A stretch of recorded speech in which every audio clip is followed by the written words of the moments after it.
Indonesia's Mount Kelut is an angry monster of a volcano. She violently erupted last night, coating the country's most populated island, Java, with a thick layer of ash, killing 2 people and forcing hundreds of thousands to evacuate. Her boom was heard over 200 kilometers away. The ash is now caving in roofs, and the health risks are high. Things are looking pretty grim. Val Troll, a volcano expert at the University of Uppsala, has personally looked this beast in the eye, and he knows about its power and fury. So first of all, can you tell us about this particular volcano? How dangerous is it?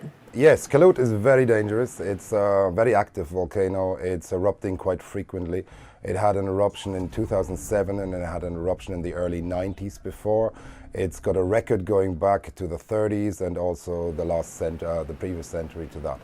Now, is it more deadly than other volcanoes? Is there some sort of measurement that scientists use? Well, the volcano is an andesite volcano, and these are, generally speaking, not the most dangerous volcanoes on the planet, but there can be several factors making the situation more complicated. First of all, magma supply seems to be very high at Kelut, but there's another little problem. Kelut sits in a very volatile, rich crust, and there could be an addition of gases, and this could make the volcano extra explosive. Oh, wow. So what kind of gases? The surrounding of Kelut is made up of limestones, and there's a lot of CO2 locked inside limestone. Actually, more than 40% of limestone is made of CO2, and that can get liberated from the volcanic heat, from the magma, and this gas will be added to the volcano's output. So it's not just the gas from the magma itself, it's actually extra gas that might come from the crust, and this could be an explanation of why Kelut is erupting so explosively right now. And have you spoken with anybody on the ground? Is there anything in particular that they've been saying? My understanding from contacts in Indonesia is that the ash is spreading quite rapidly over the central part of Java. The ash cloud has a length of several hundred kilometers now. It reached Yogyakarta already in the early evening, and I understand the ash is falling there.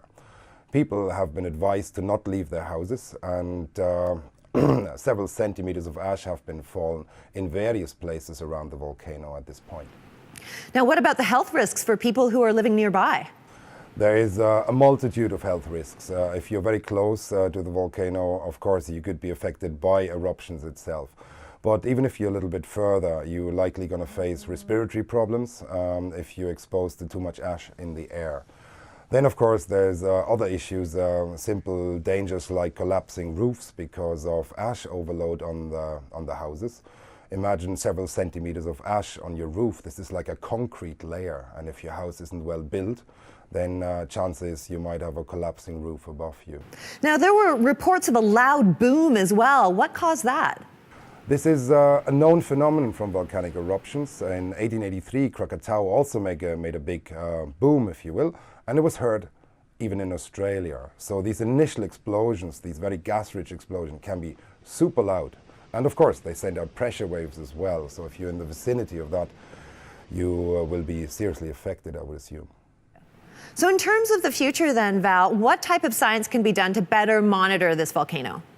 Well, I think there will be a whole lot of work commencing after this event now, and I think people will, likely the Indonesians, will put more monitoring equipment there. There's a lack of equipment at this particular volcano, and we have little information, for example, on the CO2 content in the eruptive plume right now.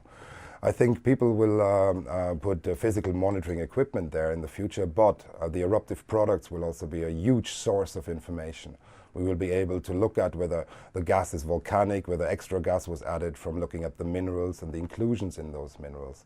So this is something we are working on right now. I actually have 2 contacts in Indonesia. They're collecting ash for us as we speak, and it will be posted to us hopefully next week. Well, thank you so much for sharing your expertise today. You're very welcome. Thank you.